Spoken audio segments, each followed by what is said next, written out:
Have you ever found yourself, at a crossroads, needing to start fresh, maybe build something entirely new, Oh, definitely. A new career, maybe a big life change. or even launching a business? Right. And when that happens, the first thought is usually, well, it's the bank account, isn't it? Mm-hmm. Do I have enough money? Yeah, that's the go-to. Well, what if the most crucial tool isn't really more cash? What if it's some deeper knowledge?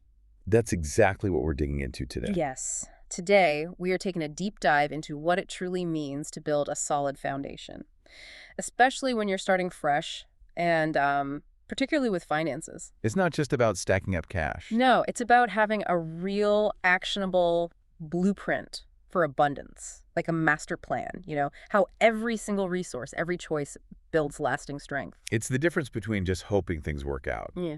And actually engineering success. Right. And our mission here for this deep dive is to pull out some really profound wisdom from a compelling real-life story. We want to show exactly how foundational knowledge helps you stretch what you have, avoid common traps. Yeah, prevent those big setbacks. Exactly. So you walk away with insights you can actually use for your business, your finances, just making smarter decisions. Practical stuff, not just theory. Absolutely. Empowering application. Couldn't agree more. And to ground us in this, we're borrowing an idea from Mindful Mondays, the power of grounding. Before you build high, you got to dig deep. Makes sense. Totally. So for today's deep dive, our symbolic color is red. Think about that deep, rich color of a solid brick foundation being laid. Or like a steady heartbeat. Yes. Or those strong roots holding a tree firm. That's the energy. Solid, grounded, unwavering. Okay, I like that. Red, foundational energy. We're going to keep that feeling with us, that red energy, as we look at how to lay those crucial first bricks. Sounds good. So where do we start? Okay, let's get into this with a story. Let's talk about David. David's a veteran, just back home from serving overseas. He doesn't have immediate family around, just him.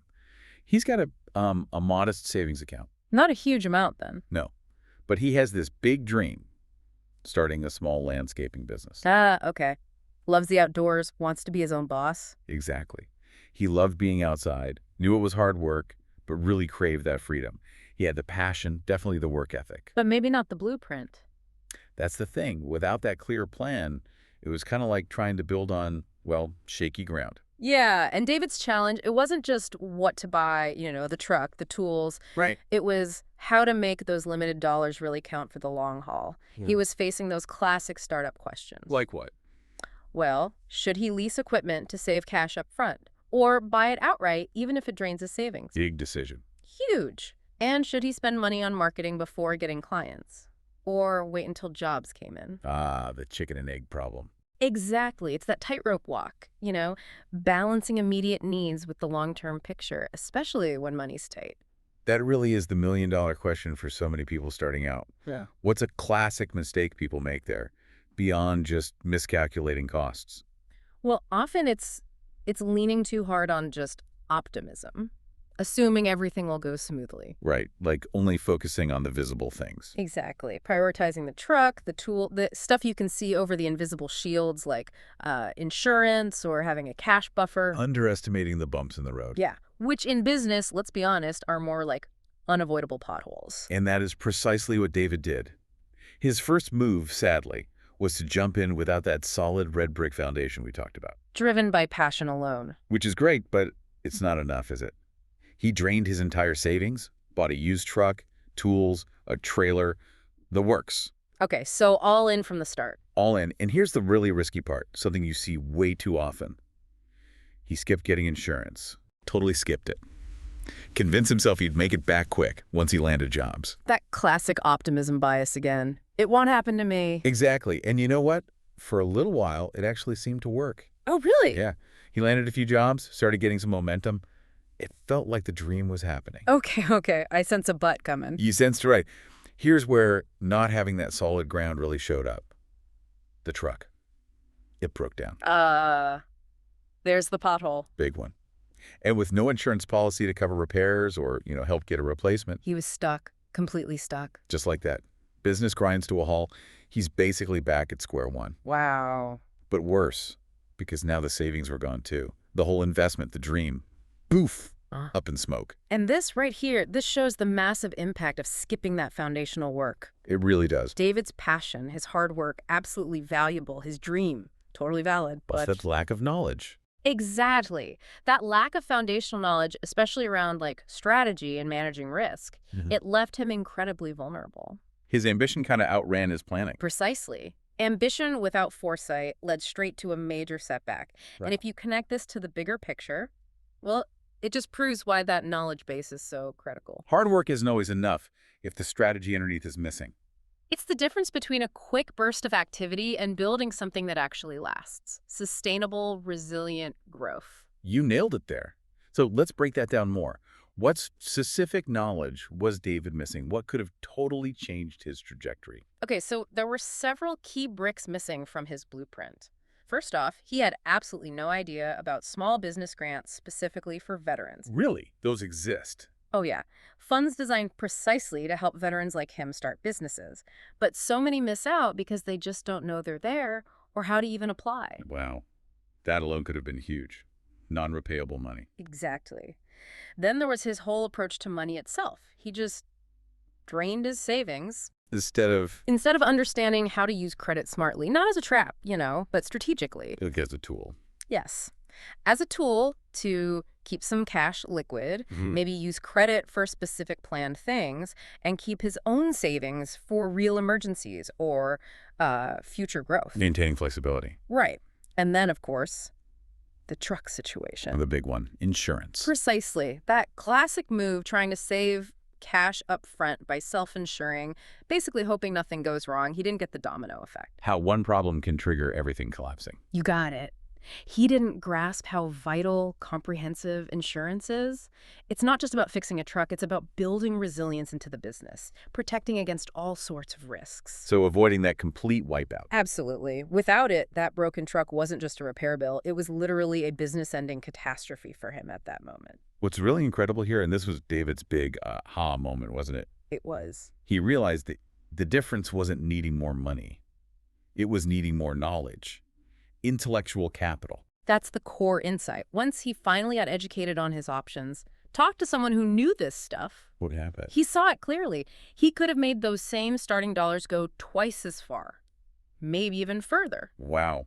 Not more money, but smarter strategy. Exactly. More knowledge applied strategically. It essentially multiplied the resources he already had. That is such a powerful shift in perspective. It's not just about getting more money. It's about using what you have or what you can access way more intelligently. Optimization over just accumulation. That's the key. And that idea that real wealth isn't just dollars, but knowledge that's fundamental to our Women in Wealth campaign. It's a movement inspired by people like Shirley Ann James from Crestview, Florida, my mother. Ah, your mother. Yeah. She understood this intellectual capital, this blueprint idea, way before it was common talk. Her whole legacy is about how knowledge empowers you, helps you multiply resources, build something lasting. That's a powerful connection. And this knowledge, it isn't just abstract, right? It takes very practical forms. Like what? Give us some examples. Okay, well, many listeners might know the rule of 72, right? That handy shortcut to estimate how long it takes an investment to double. Yeah, useful for growth projections. Right. But here's the twist. Apply it to debt, too. Understand how fast interest is compounding against you. Oh, interesting. So it works both ways. Definitely. Yeah. Seeing that can be a real wake-up call for managing debt better, avoiding that financial quicksand. It helps you see the long-term picture, growth, or decay. That's a critical shift. Seeing what might be dragging you down, not just what's lifting you up. Precisely. And then there's the idea of stacking policies. Stacking insurance, what does that mean? It's not just buying more insurance for the sake of it. It's about strategically layering different types of protection. Okay. So you close potential gaps between policies, but without paying for overlapping coverage you don't need. Ah, smart design. Finding efficiencies. Exactly. And protecting against complex risks a single policy might miss, it turns insurance from just an expense into like a proactive asset, making sure you're truly covered without overspending. That makes a lot of sense. Yeah. So rule of 72 for debt, stacking policies. What else? And knowing how to effectively use what you already have before you go chasing what you don't. That sounds like just being frugal. It's more than that. It's creative resourcefulness, really maximizing every asset you possess, skills, tools, connections, whatever. Before spending new money. Right. Yeah. Deferring those big capital expenses until they are absolutely unavoidable. Looking inward first, building a strong core from what's already there. These are really tangible tools, aren't they? Things people can actually use to build that solid red brick foundation. Absolutely. They empower you. David's story really drives it home. Don't just build a business or, a new phase in life. Build it on solid ground with a really clear blueprint. Be proactive, not just reactive. Understand the weight of each decision before you make it. Yeah. And sometimes to really let these ideas sink in, to really see our own blueprint clearly, we just need to pause. Ground ourselves like that architect checking the plans. Exactly. So let's take just a quick moment for that grounding breath we talked about. It can really help solidify these concepts. Ready? Okay. Just inhale slowly for 4 counts, hold gently for 4, and exhale steadily for 6. Breathing. Let's do one more. Inhale 4, hold 4, exhale 6. Breathing. Feels good. Like laying a brick in your mind. Right. Steadying yourself. That's the idea, clarifying the blueprint. And, speaking of support, of laying those foundation bricks, especially for our veterans, Community is huge. it really is. We have to give a big shout out to the Unique Umbrella Effect and my sister Kathy Hare. Oh, yeah. What are they up to? Kathy's hosting the Veterans Ball on November 15th at Ruth Eckerd Hall. Fantastic. It's exactly this kind of community support. That's another crucial brick, isn't it?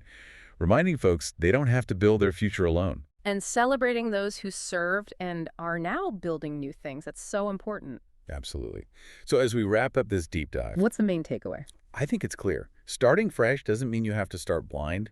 It means grounding yourself maybe in that red energy we talked about, learning the tools, Getting the knowledge. and building steadily, brick by brick, with a solid blueprint. Understanding the rules before you jump in the game. Absolutely. And what this whole story, this whole deep dive really highlights is that being proactive, learning first, planning strategically, it's just so much more powerful. Way better than just reacting to fires all the time. Definitely. It doesn't just protect you, it actually multiplies your potential for real long-term success. You build resilience right from the very first step. So your structure can actually handle the unexpected storms. Precisely. And so, maybe we leave you, our listener, with a final thought to chew on. Okay. What aspect of your own foundation, personal, professional, whatever, might be missing that one crucial brick of knowledge right now? Good question. And more importantly, what steps could you take, maybe even today, to find that knowledge and place it firmly in your blueprint? Making sure your future is built on the absolute strongest ground possible. That's the goal. A powerful question. And remember, everyone listening, What's the final word? we don't just chase abundance. We blueprint it.